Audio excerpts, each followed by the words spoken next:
Hey, bien bonjour tout le monde, aujourd'hui on se retrouve pour une vidéo que j'avais extrêmement hâte à faire et que j'attendais aussi parce que vous allez voir, on va analyser un trailer, donc il fallait attendre après le trailer, quoi, auprès du trailer. Et aujourd'hui on va parler du film Godzilla vs Kong, voilà, qui va franchement, ou en tout cas qui semble être incroyable selon le trailer. Et on va analyser le trailer aujourd'hui, voilà, comme j'analyse des trailers d'animes, voilà, des animes qui vont sortir ou quoi que ce soit. Alors, c'est la première fois que je fais ça, de réellement analyser un trailer et pas juste une réaction. C'est la première fois que j'analyse réellement. Donc, tous ceux déjà qui connaissent pas le Monsterverse, qui inclut le film Kong, Skull Island, Godzilla 1 et Godzilla 2, le roi des monstres. Si vous ne connaissez pas cet univers, si vous n'avez jamais écouté les films précédents, ne regardez pas cette analyse. Vous pouvez tout de suite quitter la vidéo parce que ça va spoil, hein, forcément. Je vais peut-être parler des précédents films pour expliquer voilà, mon analyse, ma théorie sur certaines scènes du trailer et ainsi de suite. Donc, si vous ne connaissez pas, vous pouvez partir. Si par contre ça vous intéresse, mais que vous voulez quand même pas vous faire spoil, pour regarder le Monsterverse, il faut regarder en premier lieu chronologiquement Kong Skull Island. Voilà. Donc King Kong, en gros, l'île Skull, je pense que c'est Os, l'île des eaux ou un truc du genre, bref. On s'en bat les couilles. Voilà. Donc Kong Skull Island. Ensuite, vous écoutez Godzilla, celui de 2014. Il s'appelle juste Godzilla, donc je vous donne la date pour mieux le trouver. Et ensuite, il y a Godzilla 2, le roi des monstres. Donc voilà, vous devez l'écouter dans cet ordre-là. Et ensuite, vous serez à jour dans le Monsterverse. Donc si jamais ça vous intéresse quand même de regarder ma vidéo et que le prochain film vous intéresse, ben voilà, suivez ces directives-là et vous allez tout comprendre. Bon, il y a des trucs qu'on comprend pas tout, mais c'est normal, c'est scénaristique et ça va arriver par la suite. Tout simplement dans les autres films. Donc voilà. Donc aujourd'hui, on va s'attarder directement au trailer et on va l'analyser parce que c'est le Monsterverse en fait pour moi a vraiment une possibilité. Déjà pour l'instant, je trouve ça déjà fou ce qu'ils font, mais il y a vraiment une possibilité d'aller encore plus loin et de vraiment sortir des créatures incroyables et tout. Et j'adore les films de monstres. C'est sûrement l'un de mes genres préférés en fait. J'adore les kaiju, tout ça. Je suis fan absolu de ce genre de délire-là. C'est pour ça que Cloverfield, le tout premier, est l'un de mes films préférés parce que j'adore, tu vois. C'est un principe que j'adore, voilà. Même si des fois le scénario peut avoir de la couillon et tout, je sais pas, j'aime trop, mec. J'aime trop voir des monstres se taper sur la gueule ou voir des monstres détruire des villes, voilà. Je trouve ça trop stylé. Tu sais, c'est mon petit cœur d'enfant, voilà, qui adore ça, quoi, tout simplement. Mais là, aujourd'hui, on va se focaliser sur le trailer, donc c'est parti. Donc, le trailer commence avec une destruction de ville. Je sais pas c'est exactement où, hein, je connais pas le monde entier, mais ça ressemble se passer en Chine ou un truc du genre. En tout cas, c'est très. Les buildings et tout me font penser à ça. Un truc du genre, hein, ça peut être en Corée, ça peut être voilà, n'importe où, je ne sais pas. Mais ça ressemble à ça. Donc, on voit la ville se faire démolir par une genre d'explosion noire. Donc, pour l'instant, voilà, la première image, il n'y a pas grand chose à détecter. Mais le deuxième est très intéressante. On voit deux personnes en train de s'enfuir de quelque chose, hein, qui est une genre de fumée noire. Euh, et dans la fumée noire, on voit des reflets rouges. Et en fait, quand tu t'arrêtes sur la frame, quand tu t'arrêtes vraiment sur l'image, tu peux remarquer. Alors ça, c'est une théorie hein, de ma part, hein, je ne sais point si c'est vrai, mais on peut remarquer le Mecha Godzilla. Il faut savoir que Mecha Godzilla fait partie hein, de l'histoire de Godzilla, voilà, ça fait partie des antagonistes à Godzilla et tout ça. Bon, je sais pas s'il a toujours été méchant contre. Je sais pas s'il a toujours été contre Godzilla, voilà, je sais pas. Je suis pas un professionnel non plus. Mais voilà, il fait partie de l'univers de Godzilla et tout, donc ça serait normal de le revoir et ça serait intéressant aussi. Donc, voilà, moi, il me fait penser à ça sur l'image, surtout que j'ai un indice, vous allez voir pour la suite pour le détecter. Mais voilà, sur l'image à ce moment-là, j'ai l'impression de voir un Mecha Godzilla et non un Godzilla parce que Godzilla n'est pas rouge en fait. Genre, si Godzilla a de la lumière sur lui, il va être bleu en fait. Et non rouge parce qu'il tire son rayon bleu. Vous-même savez. Donc voilà, donc c'est super intéressant. Ensuite, les gens vont se cacher dans ce genre de souterrain, mais bon, ça c'est évident, hein, voilà. Comme dans le 1 d'ailleurs, hein. Je m'en souviens plus si dans le 2 il y a ça, mais je sais que dans le 1, ils vont se cacher dans un genre de bunker souterrain quand Godzilla se bat contre les deux, comment ils appelaient ça? Mutos, je crois, voilà. Puis ensuite, bon, après ça s'appelle des titans, quoi, mais bref, ils ont changé de nom entre temps, mais voilà, contre les Mutos. Donc il y avait ça dans le 1, donc c'est intéressant de voir ça, mais voilà, vite fait. Ensuite, on voit l'armée américaine, voilà, une flotte et tout, rien d'intéressant. On voit qu'ils sont en train d'emmener pas Godzilla, Kong. Donc l'humanité a Kong. Mais là, il y a une question qui me pose, et vous allez voir pourquoi je me pose cette question-là plus tard. Mais est-ce que c'est vraiment l'armée américaine qui emmène Kong? Ou est-ce que ce serait pas une conspiration. Tu vois, le fameux groupe de méchants qu'on a vu dans le 2, hein, avec le mec Alors, je m'en souviens pas de son nom, hein. Je me souviens du nom d'aucun personnage, donc je peux m'oublier, mais je vais me mettre des images. Donc voilà, donc ce mec-là, qui était du coup le méchant du 2 hein, en tant que tel, euh, qui a d'ailleurs amené une tête du dragon, hein. Il a amené une tête de ça, donc à voir. Mais peut-être que c'est lui aussi qui transporte Coin, tu vois. Je ne sais pas, c'est une hypothèse, parce que vous allez voir, j'ai un truc après qui me confirme ça, mais voilà. Ou sinon, bah, c'est l'armée américaine, hein, tout simplement. Mais voilà, donc ils transportent Coin, on voit Coin se faire transporter, donc voilà, ils utilisent Coin, quoi, ils disent qu'ils ont besoin d'aide et tout, ils ont besoin de Coin, de King Kong, on va l'appeler King Kong, ok, parce que juste Coin, je trouve ça un peu chelou. Ils ont besoin de King Kong pour les aider, j'imagine à battre Godzilla, et c'est ce qu'on va voir plus tard dans le trailer. Donc jusqu'à là, rien de foufou, je vais pas vous le cacher, y a rien qui me surprend nécessairement. Il nous raconte une histoire auprès d'une petite fille qui serait capable de communiquer avec Kong. Ça ne fait. On va pas se cacher, ça fait très référence au film. Il y a un film qui était sorti juste sur King Kong, qui était d'ailleurs excellent, hein, avec une actrice de théâtre qui se retrouvait sur l'île où il y avait Kong, et parce qu'il y a un mec qui voulait réaliser son film. euh, et donc elle se retrouvait là en tant qu'actrice. Bon, ceux qui ont vu le film vont sûrement reconnaître de quel film je parle. Mais bref, ça fait penser à ça, quoi, la relation entre les deux et tout. J'ai l'impression que, bon, ça sera pas une relation. Parce que avec une enfant, c'est chelou un peu quand même. Ce serait une relation exactement comme celle dans ce film-là. Mais vous me comprenez, quoi. Vous comprenez ce que je veux dire. Ça fait référence à ça, je crois, donc c'est cool comme clin d'œil. Et voilà, on voit que la fille communique avec Cogne. Bon, t'as une genre de institutrice, je pourrais dire, je sais pas trop. En tout cas, une adulte qui est avec elle, voilà, pour l'aider aussi et tout. Mais bon, j'ai l'impression. Je vous le dis, hein, ça pue à 1000 à l'heure que cette personnage-là va servir absolument à rien. Mais bon, voilà, quoi. Donc rien d'important, voilà, ils discutent que du fait que les deux sont linkés. Et ensuite, nous avons l'apparition de Godzilla. Et là, déjà, il y a beaucoup de choses très intéressantes dans l'apparition de Godzilla. Déjà, premièrement, la petite fille qui est justement en relation avec Kong, qui réussit à communiquer, euh, sans la présence de Godzilla. Et je me dis que peut-être que ce personnage est plus important qu'on croit, tu vois.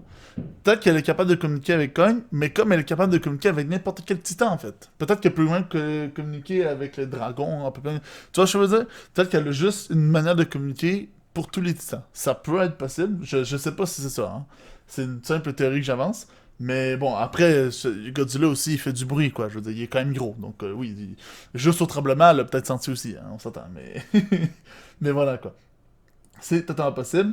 Et donc, ben voilà, on voit Godzilla qui arrive et qui défonce les Marines. Bon, je conclus actuellement que c'est des Marines. Je sais pas si c'est des Marines, comme je vous dis, ça peut être la conspiration, vous allez voir.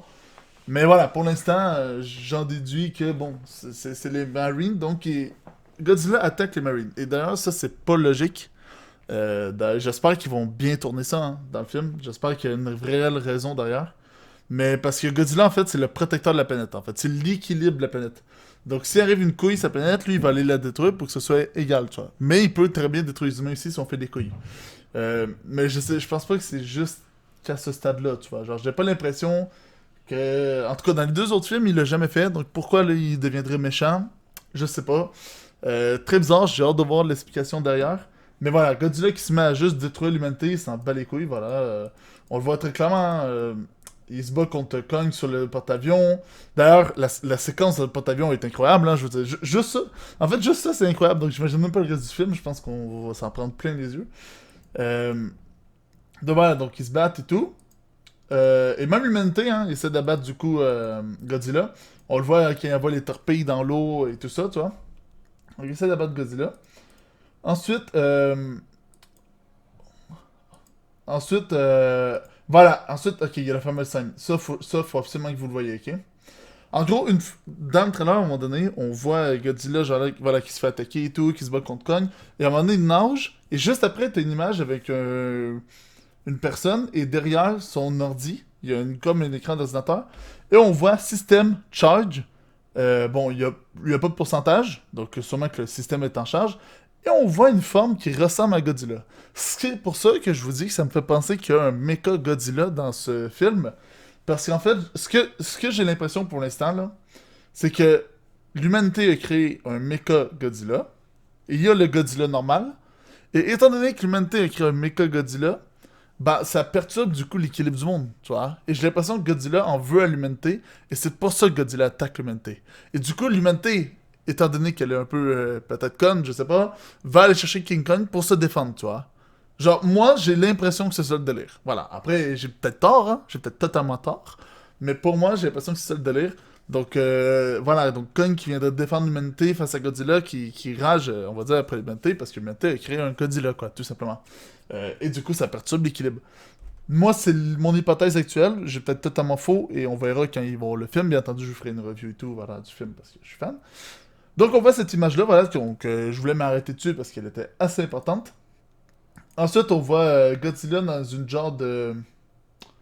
Alors, je ne connais pas les villes, malheureusement, je pourrais pas vous dire c'est quelle ville exactement, hein. Ça ressemble En tout cas, une très belle ville. Il y a beaucoup de néons, hein. Mais bref, je crois que c'est en Chine ou un truc de genre. Mais bref, c'est pas le plus important.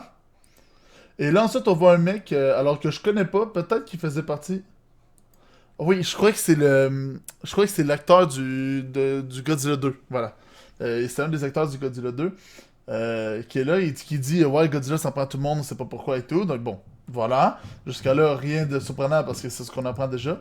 Ensuite, on va Millie Bobby Brown. Bon, je sais pas c'est quoi son nom dans le film, hein, réellement, mais elle était dans le 2 elle aussi. Et du coup, elle aussi, elle explique qu'il y a quelque chose qui le provoque en fait. Et tu vois, je crois justement que le truc de l'humanité, en fait, je crois que c'est ça, en fait. C'est l'humanité provoque Godzilla en créant un méca Godzilla. Et c'est pour ça que Millie Bobby Brown, à ce moment-là, dit ouais, il y a quelque chose qui le provoque et tout. Bah, en fait, c'est littéralement l'humanité, quoi. Tu vois? Donc, pour moi, c'est ça.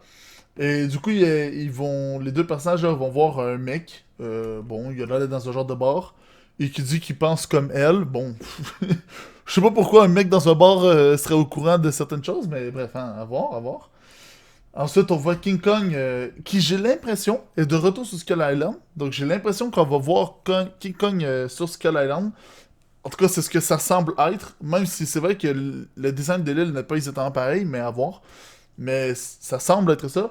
Et ensuite, il y a toute une séquence où il explique en gros euh, que les légendes sont réelles et tout ça, que voilà, il y a un délire autour d'une guerre passée en fait, et que les deux derniers qui restent de cette guerre sont Godzilla et King Kong, tu vois.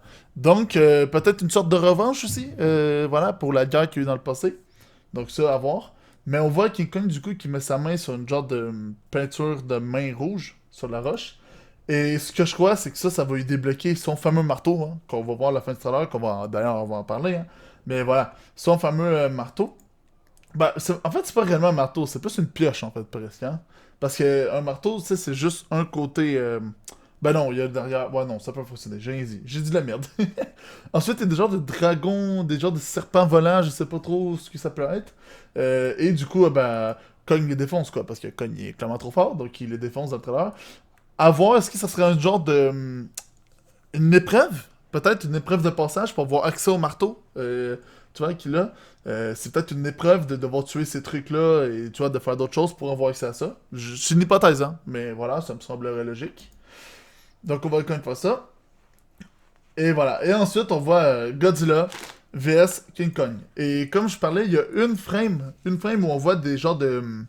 Ouais, encore une fois, un genre de petits dragons, quoi, qui descendent sur King Kong. Et là, il y a une chose, ma foi, très intéressante dans cette frame-là. On voit déjà King Kong qui se fait attaquer par ça, donc pour moi, ça fait encore partie de l'épreuve. Mais un truc aussi très intéressant, c'est qu'en dessous de King Kong, on voit un Godzilla. On voit un Godzilla parce que déjà, ça a la forme de Godzilla et c'est en bleu. Comme Godzilla. Et étant donné qu'à la fin du trailer, et ça on va y revenir, mais notez bien important, notez bien que ce que je viens de dire, voilà, vous allez voir. Et pour moi, ça a le rapport avec le rite de passage et tout ça, sûrement pour avoir ça au marteau. Donc ensuite, on voit les deux s'affronter.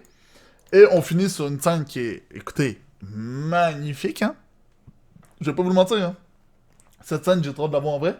On voit King Kong sauter dans les airs avec son marteau. Et Godzilla tire avec son laser bleu, vous voyez, et touche directement son marteau. Je crois pas que Godzilla est assez stupide pour viser le marteau, tu vois. Je pense pas que c'est son but. En fait, je crois qu'il est automatiquement, putain, j'ai eu l'esprit de le dire, dirigé sur son marteau. Pourquoi? On a vu, comme je vous ai dit la fin plus tôt, où Godzilla est sur un... pas Godzilla. King Kong est sur un Godzilla bleu, un peu genre gravé dans la pierre, si je pourrais dire, mais fluorescent quand même. Et pourquoi... et son marteau, je crois qu'il est fait pour contrer Godzilla, en fait. Je crois que, en fait, King Kong est allé sur Skull Island, ou une autre île, peut-être, hein, ça n'a même pas rapport. Il est allé sur une autre île, où il y a eu une ancienne guerre, et qui lui... Et à cet endroit-là, il y aurait une genre de rituel, une épreuve à passer pour avoir accès au marteau qui permet de défaire Godzilla. Tu vois? Moi, voilà, c'est ma théorie, je crois que c'est ça en fait. Et du coup, que Godzilla, même s'il tire quand l'infini, tant que le marteau est en vie, bah ça va tirer automatiquement sur le marteau, tu vois. C'est un peu comme les paratonnerres, tu vois. Ça attire l'orage automatiquement, tu vois, l'éclair automatiquement là-dessus.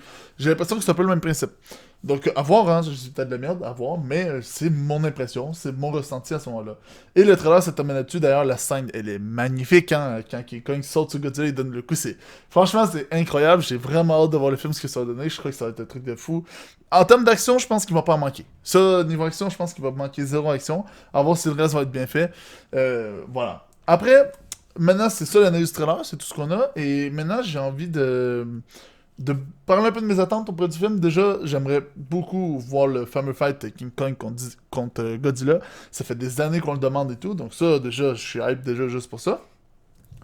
Et au-delà de ça, sachant qu'il y a Mecha Godzilla et tout ça, j'aimerais bien voir les autres créatures qu'on a vues à la fin de Godzilla 2, vous voyez? Parce qu'à la fin de Godzilla 2, il y avait une genre d'araignée géante, tu vois, il y avait plein de monstres, et on connaît juste leur nom, et j'aimerais bien qu'on les exploite plus, tu vois. Peut-être pas forcément dans ce film-là, même si j'aimerais bien, mais dans les futurs films, tu vois, dans les futurs Godzilla, dans les futurs King Kong, et ainsi de suite, quoi. Après, le truc qui me fait dire qu'il n'y aura peut-être pas de futur King Kong, de futur Godzilla, c'est que le réalisateur a vraiment promis qu'il y aurait un vainqueur. Donc, vainqueur veut dire mourir. Donc, il y a un des deux personnages qui devrait mourir. Mais dans le trailer, on nous dit qui devra s'incliner. Donc en fait, pour moi, il n'y aura aucun mort. Mais c'est juste qu'il y en a un des deux à un moment donné qui va être trop, tu vois, genre trop démoli. Et du coup, il va s'incliner devant l'autre, tu vois. Pour moi, c'est ça. À mon humble avis, hein, c'est peut-être pas ça forcément, mais j'ai l'impression que c'est ça que ça veut dire en fait. Donc, à voir, tout simplement. Mais voilà, donc mes attentes pour le film, c'est déjà le commente les deux, c'est de peut-être voir d'autres monstres, ça serait intéressant, je trouve. Et aussi, j'aimerais vraiment que les personnages aient une réelle utilité, parce que honnêtement, dans Godzilla 2, l'humanité, ça fait un peu à rien. Après, c'est un peu le message du film aussi, en fait. Tu vois, genre, par exemple, dans le 2, avec la fameuse bombe à hydrogène, ou je sais pas trop quoi, en tout cas, qui enlevait l'air, quoi. Euh, Si l'humain n'aurait pas envoyé ça, Godzilla aurait gagné. Mais quand l'humain a envoyé la bombe, ça le fait en sorte que Godzilla n'a pas pu gagner son combat, tu vois. Et en fait, le but des films de Godzilla, c'est justement de montrer que l'humanité, en fait, sert à rien, en fait. Genre, l'humanité est inutile et au final, je me dis que dans un sens, si les personnages sont inutiles, c'est peut-être un peu aussi pour démontrer ça. Mais bon, j'aimerais bien quand même un petit peu plus d'utilité, quoi. Qui servent plus à quelque chose, mais bon, à voir, parce que je trouvais que dans le 2, ça va pas à grand chose d'humanité, quoi. Vraiment, ils ont pas fait de grand chose, on va pas se le cacher. Autant dans le 1, tu vois, l'humanité avait réellement un vrai but, il y a un réel intérêt de les suivre. C'est pour ça que d'ailleurs que mon Godzilla préféré, c'est le Godzilla de 2014, le premier, et non le deuxième. Le deuxième est intéressant pour plein d'autres raisons, mais pas pour ça. Et moi, j'aime mieux le 1 à cause de ça, justement, et j'aimerais bien d'ailleurs qu'on revoie le soldat du 1, ça serait cool. Avec sa femme et tout, j'aimerais bien qu'on les revoie un jour, mais ça c'est peut-être un caméo possible un jour. Je ne sais pas. Mais bref, c'est pour ça que j'aime bien le premier. Mais voilà. Donc, c'est mes attentes pour le film. Après, je suis pas fou, hein. Je sais très bien que ce genre de film-là, le seul but, c'est de se divertir et d'en prendre plein la gueule. Et c'est là pourquoi j'y vais. Et de toute façon, les films de monstres, l'utilité, c'est ça, en fait. C'est juste de s'en prendre plein la gueule à chaque fois. C'est l'intérêt du film de monstre. Du genre de film de monstre. Mais parfois, on peut bien détourner ça, on peut emmener ça sur d'autres choses, comme fait la trilogie Cloverfield et comme est en train de le faire le Monsterverse, qui au final, même si c'est que pour du spectacle, rapporte quand même un message derrière et a un vrai univers, voilà, qu'il exploite. Et j'aime bien. Donc voilà, donc c'est tout pour cette vidéo. Désolé, ça a duré longtemps, mais voilà, j'avais envie vraiment beaucoup de parler de ce sujet. Et je vous ai dit que je ferais pas que de l'anime sur ma chaîne. Et voilà, ça c'est. Je pouvais pas passer à côté. Franchement, je pouvais pas passer à côté. C'est trop incroyable. Le Monsterverse, c'est trop incroyable. Allez le voir si vous avez pas vu. Bordel de mid. Donc je vous dis à la prochaine. Gros rêve, c'est important, mais c'est ça encore plus. Peace.